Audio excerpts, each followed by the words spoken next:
वो और अभिनव बचपन से बहुत अच्छे दोस्त थे। नंदिता को अभिनव के साथ रहना, उसके साथ खेलना बहुत अच्छा लगता था। वो बचपन से काफी स्ट्रिक्ट थी।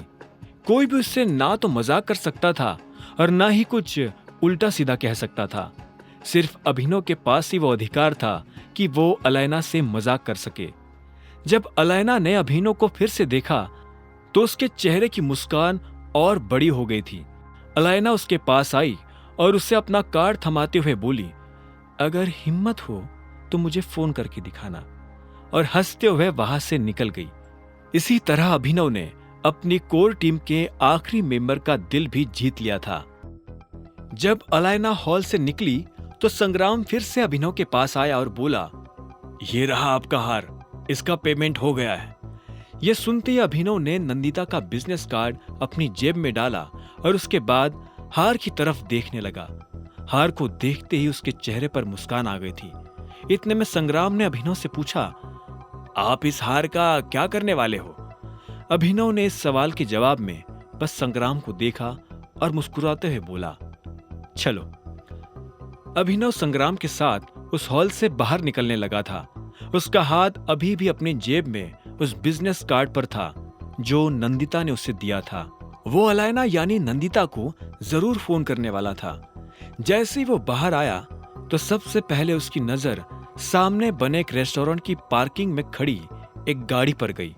वो गाड़ी हूबहू अनन्या की गाड़ी जैसे लग रही थी। अभिनव के पैर जब उस गाड़ी को देखकर रुक गए तो संग्राम ने उसे देखा और बोला, क्या हुआ, सब ठीक है? अभिनव आगे बढ़ने का नाम ही नहीं ले रहा था। उसकी नजर अभी भी उस गाड़ी पर टिकी हुई थी। तभी अभिनव ने देखा कि अनन्या और चाहत उस रेस्टोरेंट से बाहर आ रहे थे। अभिनव ने संग्राम को देखा और बोला, तुम्हें मेरे बिना ही जाना पड़ेगा। फिर अभिनव ने अपनी जेब में हाथ डालकर गाड़ी की चाबी निकाली और संग्राम को देते हुए बोला, यह हार मेरी गाड़ी में रख देना और गाड़ी अकरम की यहां खड़ी कर देना, मैं उसे कल लेने आ जाऊंगा। अभिनव ने संग्राम को इतने अच्छे से समझा दिया था कि अब संग्राम के पास बदले में पूछने के लिए कोई सवाल नहीं रह गया था। अभिनव ने भी अनन्या की तरफ बढ़ना शुरू कर दिया था। जैसे ही चाहत ने अभिनव को अपनी तरफ आते हुए देखा तो वो खुशी से चहकते हुए बोली, अभिनव! ये नाम सुनते ही अनन्या की त्योरिया चढ़ गई और अगले ही पल वो हताश भी हो गई। उसने देखा कि अभिनव सामने से चला आ रहा था। जैसे ही वो अनन्या के पास आया तो उसने पूछा, तुम यहाँ क्या कर रहे हो? अभिनव ने जवाब देने से पहले ही एक सेकंड के लिए अनन्या को देखा। उसने बहुत सुंदर ड्रेस पहनी हुई थी।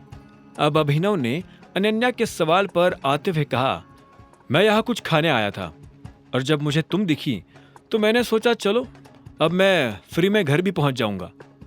मेरी कार में बैठने के बारे में सोचना भी मत, अनन्या ने कहा और वो अपनी गाड़ी की तरफ बढ़ने लगी। चाहत और अभिनव भी उसके पीछे जा रहे थे। अनन्या ने जैसे अपनी गाड़ी का दरवाजा खोला तो इतने में चाहत ने उसे रोकते हुए कहा, क्या कर रही हो यार, वो तेरा पति है।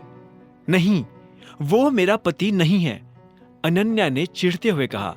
फिर वो गाड़ी में बैठी और दरवाजा बंद कर लिया। आखिर में उसने चाहत को देखा और बोली, तू मेरी गाड़ी में बैठ रही है या नहीं? नहीं, मैं तेरी गाड़ी में नहीं बैठने वाली हूं।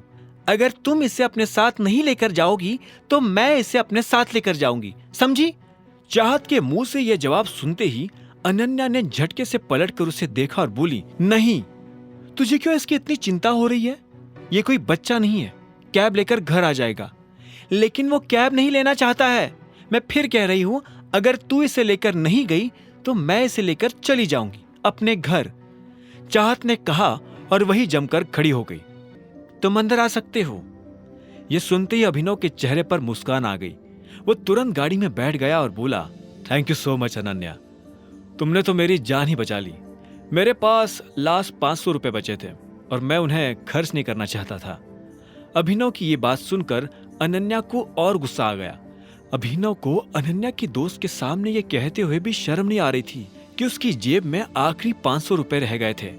चाहत ये सुनकर हंसी और बोली, देखा, मैंने कहा था ना कि बंदा डाउन टू अर्थ और ऑनेस्ट है, जो सच है वो सीधा कह देता है। हाँ, लेकिन मुझे इसकी ऐसी टुच्ची बातें सुनने में कोई इंटरेस्ट नहीं है, अनन्या ने कहा। ये सुनकर चाहत और जोर से हंसने लगी। तभी उसकी नजर फिर से अभिनव के सूट पर पड़ी और उसने कहा, ये तो एक ही ब्रांड का है ना? इतना सुनते ही अनन्या ने भी गौर से अभिनव के सूट को देखा और बोली, एके? तुमने एके का सूट पहना हुआ है? मुझे तो लग रहा था कि ये मेरा दिया हुआ सूट है। तुम इतना महंगा सूट कहां से ले आए?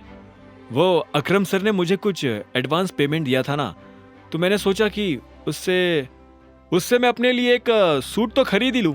ऐसी कौन सी कंपनी है जो एडवांस पेमेंट देती है? अनन्या ने पूछा।